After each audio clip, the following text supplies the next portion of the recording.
अस्सलामुअलैकुम वरहमतुल्लाहि वबरकातुहू। आप सभी अल्हम्दुलिल्लाह खैरियत से होंगे। आज हम आपके सामने एक वाक़या पेश करने जा रहे हैं।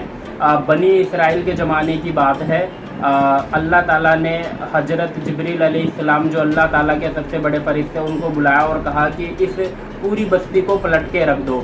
हज़रत जिब्रील अलैहिस्सलाम ने कहा कि ए अल्लाह पाक, उस बस्ती में तो आपका एक ऐसा फर्मा बरदार बंदा रहता है जो 500 साल से आपकी इबादत कर रहा है और जर्रा बराबर भी आपकी नाफरमानी नहीं की। वो आपकी इतनी ज़्यादा इबादत करता है कि निशान तक छोड़ दिया, उसने इतनी ज़्यादा इबादत करता है, और आप कह रहे हैं कि उस बस्ती को पलट दे। अल्लाह ताला ने फरमाया, हाँ, सबसे पहले इसी से ही बस्ती को पलटना। क्यों?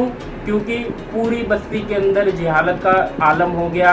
सब लोग अल्लाह ताला की नाफरमानी, मेरी नाफरमानी कर रहे हैं, और ये सिर्फ मेरी इबादत में लगा रहा। कभी ये बाहर उठकर जाकर देखा नहीं है कि मैं किसी लोगों को दावत दूं, अल्लाह की बात बताऊं, अल्लाह के रसूल की बात बताऊं और उनको नमाज के लिए बोलूं, उनको इबादत करने के लिए बोलूं। ये बस अपनी ही इबादत में लगा रहा और पूरी बस्ती के अंदर जहालत का दौड़ गया। उसके बारे में इसने बिल्कुल भी फ़िक्र नहीं ली, जबकि इसको फ़िक्र लेनी चाहिए थी।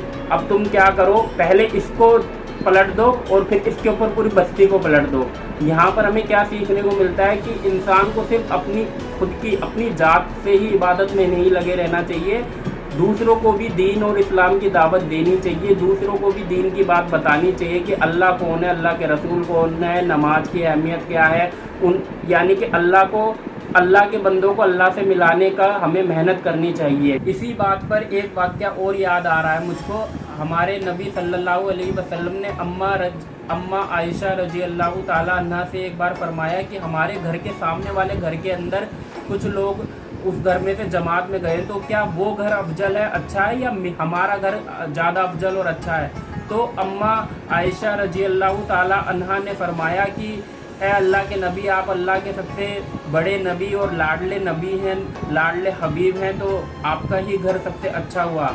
तो अल्लाह के रसूल ने फरमाया कि नहीं, जो लोग बाहर उस सामने वाले घर में से जमात में गए हुए हैं, अल्लाह और अल्लाह के रसूल की बातों को लोगों में बताने के लिए गए हैं, वो घर मेरे घर से ज़्यादा अफजल है। तो इससे पता चलता है कि इंसान को सिर्फ अपनी जात से ही इबादत में नहीं लगे रहना चाहिए, सिर्फ खुद ही इबादत में नहीं लगे रहना चाहिए। अपने आसपास के माहौल में अपने पड़ोसियों को, अपने रिश्तेदारों से भी उनकी नमाज की बारे में पूछना चाहिए। आज के टाइम में क्या हम कहीं पे भी जाते हैं तो ये पूछते हैं कि आप कैसे हैं, आपका कारोबार कैसा चल रहा है। हम कभी भी किसी से ये नहीं पूछते हैं कि आपकी नमाज़ें कैसी चल रही है। हमें